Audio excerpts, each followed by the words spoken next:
السلام علیکم۔ بسم اللہ الرحمن الرحیم۔ رب اشرح لی صدری ویسر لی امری واحلل عقدۃ من لسانی یفقہوا قولی۔ 3-4 اہم ترین خبریں آپ سے شیئر کریں گے، مگر سب سے پہلی خبر جو ہے وہ رکھیں گے کہ محمود خان اچکزئی نے گزشتہ رات ایک ٹی وی پروگرام میں گفتگو کی ہے۔ انہوں نے کیا گفتگو کی وہ آپ کے ساتھ شیئر کریں گے، اور اس کے بعد آپ سے شیئر کریں گے کہ القادر یونیورسٹی کیس کے ساتھ کیا انجام ہو گیا ہے۔ ابھی وہ ہائی کورٹ میں بھی نہیں پہنچا، اپیل میں بھی خان صاحب اس میں نہیں گئے، اس سے پہلے ہی اس کیس کا ٹیا پاچا ہو گیا ہے، وہ آپ سے شیئر کریں گے۔ تو پہلی خبر یہ ہے کہ محمود خان اچکزئی نے کہا ہے کہ کور کمانڈر ہاؤس میں، یعنی وہ 9 مئی کا تذکرہ انہوں نے کیا اور 26 نومبر پر انہوں نے بات کی۔ وہ کہتے ہیں کور کمانڈر ہاؤس میں لوگ گھسے تو کیا چوکیدار سو رہے تھے؟ یعنی جو گارڈ تھے، جو چوکیدار تھے، وہ کہاں تھے؟ کور کمانڈر کا گھر غریبوں کا گھر تو نہیں ہے کہ کوئی گھس کر تماشا لگائے۔ جن کی ذمہ داری تھی لوگوں کو اپنے گھر میں نہیں چھوڑنا، وہ لوگ کہاں تھے؟ بڑے اہم سوالات ہیں جو تحریک انصاف بھی اٹھاتی آ رہی ہے۔ وہ کہہ رہے ہیں کہ لوگوں کو اپنا مینڈیٹ مانگنے پر سیدھا سر میں گولیاں ماری گئیں۔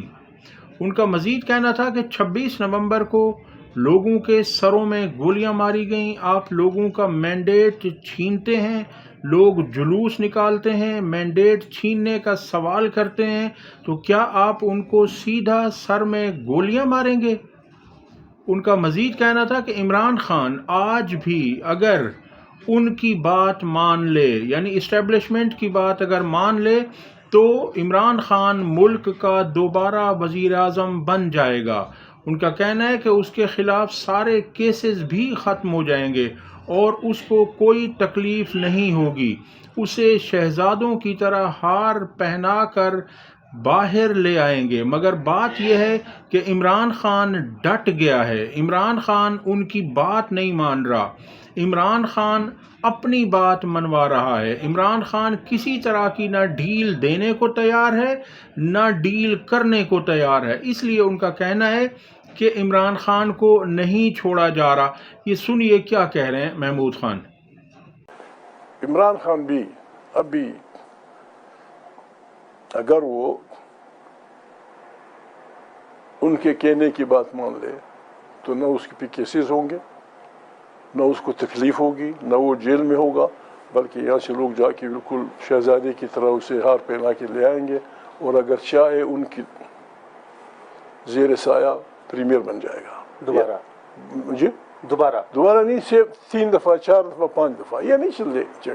پاکستان ہماری بدکاریوں کی وجہ سے، ہماری اپنی بدماشیوں کی وجہ سے، ہماری اپنی رشوت خوری کی وجہ سے بہت خطرناک حالت میں ہے۔ تو جگزی صاحب، آپ سمجھتے ہیں کہ خان صاحب اس وقت سمجھوتا نہیں کر رہے؟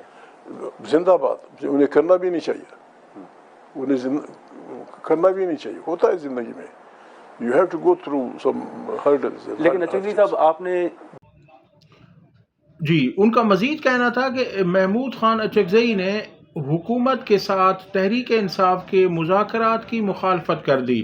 ان کا کہنا تھا کہ حکومت سے کیوں مذاکرات کر رہے ہیں، یہ حکومت جائز ہی نہیں۔ ان کا کہنا ہے کہ حکومت کے ساتھ جب تحریک انصاف مذاکرات کرے گی تو اس کا مطلب یہ ہے کہ آپ ناجائز حکومت کو جائز قرار دے رہے ہیں۔ سربراہ اپوزیشن اتحاد محمود خان اچکزئی کا ایسا کہنا تھا۔ اب جو دوسری خبر ہے وہ میں نے آپ سے شیئر کرنی ہے، اور وہ خبر یہ ہے کہ جو یہ القادر یونیورسٹی کیس ہے، اس کا ڈراپ سین پہلے ہی ہو چکا ہے، یعنی یہ ابھی ہائی کورٹ میں بھی نہیں پہنچا اور اس کیس کا ستیہ ناش ہو گیا ہے۔ اب دیکھیے کہ اللہ الحق ہے، حق کا ساتھ دیتا ہے اللہ تعالیٰ۔ عارضی طور پر مشکلات ضرور آتی ہیں، تکالیف ضرور آتی ہیں، مگر ایٹ دا اینڈ اللہ تعالیٰ بچا لیتا ہے اپنے نیک لوگوں کو، بے گناہ لوگوں کو، بے قصور لوگوں کو، مظلوموں کے ساتھ اللہ تعالیٰ کھڑا ہوتا ہے۔ دیکھیے، پہلے تو نون لیگ والے، مریم نواز سمیت سب کہتے رہے کہ القادر یونیورسٹی تو ہے ہی نہیں. پھر انہوں نے کہا کہ القادر یونیورسٹی میں تو کوئی طالب علم پڑھتا ہی نہیں ہے، وہاں پر تو کسی طرح کی تعلیمات دی ہی نہیں جاتی، وہاں پر تو جادو ٹونا سکھایا جاتا ہے. مطلب اس طرح سے یہ تمام نون لیگی، خصوصاً اس میں مریم نواز کے بیانات تھے یہ. اب جب جج نے اپنے اس غلیظ فیصلے میں یہ تحریر کر دیا ہے کہ القادر یونیورسٹی حکومت کی تحویل میں دی جائے، تو وہ اب مریم نواز نے اس کے بعد کہا ہے کہ اب یہ یونیورسٹی میری تحویل میں ہے، اب میں یہاں پر ایسی ویسی تعلیمات دوں گی. آپ مجھے بتائیے، آپ نے اپنے دور حکومت میں جو آپ کے والد کا بھی تھا، آپ کے چچا کا بھی تھا، ابھی آپ کا بھی ہے، آپ نے اپنے دور میں اسکولوں کو بند کر دیا ہے. آپ نے اپنے اسکولوں میں، اپنے دور میں جو اسکولوں کی تباہ حالی ہے وہ سب کے سامنے ہے، وہ کوئی ڈھکی چھپی بات نہیں ہے. اب آپ کے لیول کی نہیں ہے کہ آپ یونیورسٹیوں کو چلائیں، اور اس طرح سے چلائیں جس طرح سے عمران خان ان کو چلا رہے تھے. آپ نے دیکھا ہوگا کہ وہاں پر کئی اینکرز نے جا کر بچوں کے انٹرویوز کیے، اور ان بچوں نے کیا کہا کہ ہمیں یہاں پر قیام و طعام کی مفت سہولت میسر ہے اور دینی تعلیمات دی جاتی ہیں. قرآن مجید بھی ہے، اس میں اسلام کے متعلق بھی ہے، فقہ کے متعلق بھی ہے. میں نے پچھلی ویڈیو میں آپ کو تفصیلی بتایا. اب یہ لوگ مان گئے جو کل تک کہتے تھے کہ یونیورسٹی تو ہے ہی نہیں، یہ صرف ایسے ہی ہے، کاغذوں میں ہے. میں عرض کر چکا ہوں کہ اگر عمران خان اس جگہ پر اپنا محل بناتا، یعنی کہ بلاول ہاؤس کی طرح یا جاتی امرا کی طرح، تو پھر تو یہاں انہیں کوئی اعتراض نہیں ہونا تھا. مگر عمران خان کا قصور کیا ہے کہ عمران خان پاکستان کی بات کرتا ہے، یہ اس کا سب سے بڑا جرم ہے. عمران خان پاکستانی عوام کی بات کرتا ہے، عمران خان پاکستانی بچوں کی بات کرتا ہے، عمران خان تعلیم کی بات کرتا ہے، عمران خان شعور کی بات کرتا ہے، عمران خان کرپشن کو برداشت نہیں کرتا، Imran Khan rule of law کی بات کرتا ہے، عمران خان آئین پر چلنے کی بات کرتا ہے، عمران خان انسانی حقوق کے تحفظ کی بات کرتا ہے. اس لیے عمران خان ان جیسا نہیں ہے. یہ چاہتے ہیں کہ وہ بھی اگر یہاں محل بناتا اپنے بچوں کے لیے، یہ لوگ اپنے بچوں کے لیے سب کچھ کرتے ہیں. عمران خان قوم کے بچوں کے لیے سب کچھ کرتا ہے، اس کے اپنے بچے، ان کو کسی چیز کی نہ ضرورت ہے، نہ عمران خان نے ان کے لیے کچھ کیا ہے. عمران خان نے تو یہ تک کہہ دیا کہ میرے جانے کے بعد اس دنیا سے میری تمام جائیداد بھی شوکت خانم ٹرسٹ کے حوالے کر دی جائے. ایسا کوئی ایک لیڈر آپ دکھا دیں. پھر آپ کہتے ہیں کہ ہم تحریک انصاف کے حق میں بات کرتے ہیں. کیوں نہ کریں؟ اس لیے کہ وہ مظلوم ہے، اس لیے کہ وہ حق پر کھڑا ہے، اس لیے کہ وہ محب وطن ہے، اس لیے کہ وہ وفادار ہے، اس لیے کہ وہ کرپٹ نہیں ہے. تو ہم کیوں نہ ساتھ دیں؟ ہر ذی شعور شخص جس کو اللہ تعالیٰ نے ذرا سی بھی عقل دی ہے، شعور دیا ہے، فہم دی ہے، فراست دی ہے، وہ یہ کہے گا کہ حق پر جو ہے اسی کے ساتھ کھڑا ہونا ہے. اب ہم آ جاتے ہیں کیس کی طرف. اب آپ دیکھیے کہ یہ جو جج فیصلہ دینے والا ہے، اس جج کو سپریم کورٹ نے 2005 کی اپنی رولنگ میں عرض کر چکا ہوں کہ اسے ڈسمس کیا تھا، اور ساتھ میں یہ لکھا تھا کہ یہ کسی بھی عدالتی عہدے کے لیے اہل نہیں ہے. اور ساتھ میں اسی ججمنٹ میں وہ ہے PLD supreme court 2005، page number ہے اس کا 86، آپ اٹھا کر دیکھ لیجئے. اس میں یہ لکھا گیا ہے کہ یہ جج، اس میں یہ اہلیت ہے کہ یہ ہر طرح کی 2 نمبری کر سکتا ہے. یعنی اس کی اہلیت ہے اس کے اندر کہ یہ ہر طرح کے غلط فیصلے دے سکتا ہے. وہ میں نے پچھلی ویڈیو میں تفصیلی اس بات پر کیا تھا. اب اسے جب سپریم کورٹ نے ہٹا دیا، ڈسمس فرام سروس کر دیا، تو اب آپ بتائیے کہ کون لوگ ہیں جو سپریم کورٹ سے بھی اوپر ہیں، جو اس ڈسمس شدہ شخص کو اٹھا کر 2022 میں احتساب عدالت کا جج بنا کر عمران خان کا کیس اس کے حوالے کرتے ہیں، اور اسے کہا جاتا ہے کہ آپ نے یہ فیصلہ کرنا ہے۔ اب دیکھیے میں اس طرح کی بات کیوں کر رہا ہوں، اس طرح کی بات اس لیے کر رہا ہوں کہ جو اس نے فیصلہ دیا ہے اس میں دو طرح کی لینگویجز ہیں، دو طرح کے اسٹائل ہیں، رائٹنگ اسٹائل مختلف ہے۔ ایک تو وہ ہے جو ہماری پاکستانی عدلیہ میں لینگویج استعمال ہوتی ہے آرڈرز کرتے وقت، دوسری وہ ہے جو انہوں نے برطانیہ کے ہائی کورٹ سے اٹھائی ہے، جو وہاں پر فیصلہ ہوا تھا، یہ جو کیس چلا تھا ملک ریاض فیملی کا اور NCA کا۔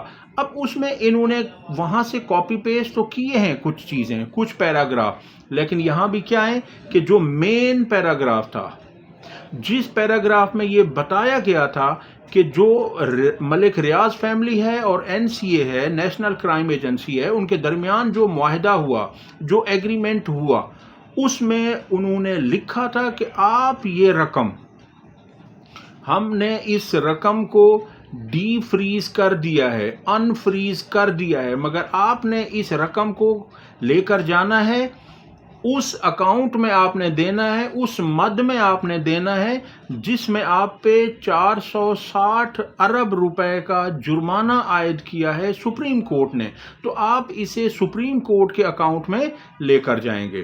اب اس میں جب یہ ایگریمنٹ تھا، اصولی طور پر تو اس ایگریمنٹ کو بھی اس فیصلے کا حصہ بنانا چاہیے تھا، یا اس ایگریمنٹ کو عدالتی ریکارڈ کا حصہ بنانا چاہیے تھا کہ جی یہ ہمارے پاس ایگریمنٹ ہے، اور اس کی بنیاد پر یہ پیسہ جو باہر سے آیا، یہ 171 ملین پاؤنڈ، تو یہ حکومت پاکستان کا ہے، یہ حکومت پاکستان کا تو نہیں تھا۔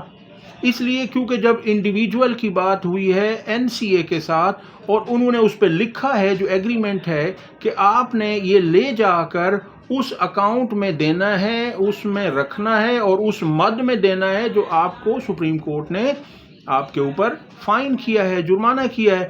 اب یہ جو بات ہوئی ہے، یہ 29 نومبر 2019 کو برطانیہ سے 102 ملین پاؤنڈ جو ہے وہ آ چکا تھا، جبکہ جو الزام عمران خان پر اور ان کی کابینہ پر ہے کہ عمران خان نے اس کی اجازت دی۔ عمران خان نے جب کابینہ کا اجلاس بلایا، وہ بلایا 3 دسمبر کو۔ یہ بات سلمان اکرم راجہ صاحب نے ایک پروگرام میں کی نسیم زہرا کے ساتھ۔ انہوں نے کہا کہ میں تمام پاکستان کے لائرز کو، تمام پاکستان کے چوٹی کے وکیلوں کو چیلنج کرتا ہوں کہ وہ آئیں، میرے ساتھ بیٹھیں اور مجھ سے مناظرہ کریں، اور اگر میں ان کو قائل نہ کر پایا کہ اس کیس میں سزا بھونڈے طریقے سے دی گئی ہے، غلط سزا دی گئی ہے، بالکل یہ سزا کا کیس تھا ہی نہیں، تو پھر انہوں نے کہا کہ جو مجھ پر آپ جرمانہ رکھیں گے میں اس کے لیے تیار ہوں۔ انہوں نے کہا کوئی بھی آ جائے میرے سامنے بیٹھے، میں اسے قائل کروں گا، میں اسے ثبوت دوں گا، اور جس سے یہ ثابت ہوگا کہ یہ فیصلہ غلط دیا گیا، اور یہ جاتے ہی انشاءاللہ اڑ جائے گا، چاہے اس فیصلے کو، چاہے اس اپیل کو عمران خان صاحب کی، وہ کسی بھی جج کے سامنے رکھا جائے تو یہ اڑ جائے گا، کیونکہ یہ وہاں کھڑا نہیں ہو سکے گا، اس میں بہت زیادہ خامیاں ہیں۔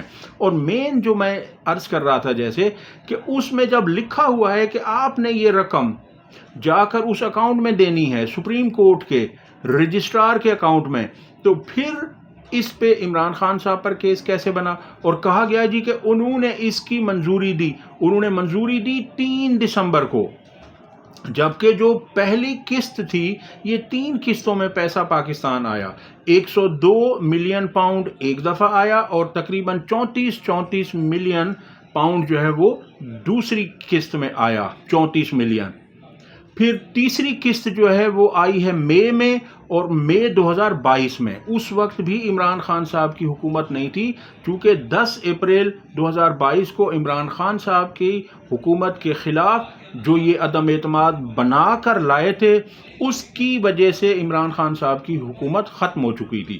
یعنی ایک اس جو کابینہ کی میٹنگ ہے اس سے پہلے خطیر رقم آ چکی تھی، بہت بڑی رقم، 102 ملین میں آپ سے عرض کر رہا ہوں، اور اس کے بعد 34 ایک اور بار آئی ہے بعد میں، اس وقت بھی عمران خان صاحب کی حکومت نہیں تھی، اور جو بیچ میں آئی صرف $34 ملین وہ عمران خان صاحب کی حکومت کے دوران آئی، اور اس میں بھی خان صاحب نے کہا کہ ہم سے یہی کہا گیا تھا کہ آپ اس کو آؤٹ نہیں کریں گے، اس کی سیکریسی آپ نے رکھنی ہے، انہوں نے کہا ہم نے یہ کیا، اگر ہم ایسا نہ کرتے تو انہوں نے کہا کہ یہ چیز ہوتی کہ پھر حکومت پاکستان کو، یعنی ہم اس وقت جا کر برطانیہ میں کیس کرتے اور اس پہ ہمارا ٹائم بھی ویسٹ ہوتا اور ہمارا پیسہ بھی اس پہ خرچ ہوتا، ظاہر وکلاء کو بھاری بھاری فیسیں دینی پڑتی، تو جب یہ رقم آسانی سے آ رہی تھی، سپریم کورٹ کے اکاؤنٹ میں آ رہی تھی اور ایگریمنٹ میں لکھا ہوا تھا کہ آپ نے اس رقم کو کسی اور مد میں نہیں دینا، تو پھر اسی مد میں دیا گیا۔ اب آپ اس میں بتائیے کہ جج کی جو اس میں زیادتی ہے وہ یہ ہے کہ اس نے باقی تو پیراگرافز اور پوائنٹس اور لائنز لیے اس فیصلے سے، لندن ہائی کورٹ کے فیصلے سے، مگر جو یہ مین پوائنٹ تھا یہ انہوں نے وہاں نہیں لکھا۔ تو اب یہ کیا اس کو بددیانتی نہیں کہیں گے ہم؟ کیا اس کو ہم جبر اور ظلم نہیں کہیں گے کہ آپ نے ایک شخص کو، ایک بے گناہ شخص کو 14 سال سزا دی، اور پھر ان کی اہلیہ کو آپ نے کس جرم میں سزا دی؟ وہ کیا تھیں؟ نہ تو وہ حکومت کا حصہ تھیں، نہ وہ کابینہ کا حصہ تھیں، نہ ان کا کوئی یہاں پر رول ہے، نہ انہوں نے کبھی یہاں القادر یونیورسٹی میں کوئی $1 کی تنخواہ لی ہے، تو آپ نے ان کو کیوں اس میں وہ کیا؟ صرف وہ اس لیے کیا کہ عمران خان پر دباؤ ڈالا جائے۔ آپ عمران خان پر جتنا دباؤ ڈالیں گے وہ اتنا مضبوطی سے کھڑا ہو جائے گا۔ انشاءاللہ آپ دیکھیں گے کہ اس کیس کا ستیہ ناس ہو جائے گا، اور مجھے امید ہے اگر زیادہ لمبی چوڑی تاریخیں نہ دی گئیں تو یہ 1 سے 2 مہینے کے اندر اس کا فیصلہ ہو جانا چاہیے۔ اگر فیصلہ کیس کا نہ ہوا، اپیل کا فیصلہ نہ ہوا، تو کم سے کم عمران خان صاحب کو ضمانت مل جانی چاہیے اس کیس میں، کیونکہ جب ہم اپیل فائل کرتے ہیں تو سسپینشن آف سینٹنس کے ساتھ ساتھ ہم بیل بھی اس میں فائل کر دیا کرتے ہیں، تو اس میں یقیناً عمران خان صاحب کی ضمانت کی درخواست بھی دائر ہوگی اور اپیل بھی ہوگی، تو یہ ضمانت بہت جلد ہو جائے گی۔ اب تک کے لیے اتنا ہی۔ ویڈیو پسند آئی ہو تو لائک اور شیئر کریں، چینل کو سبسکرائب کریں۔ اللہ حافظ۔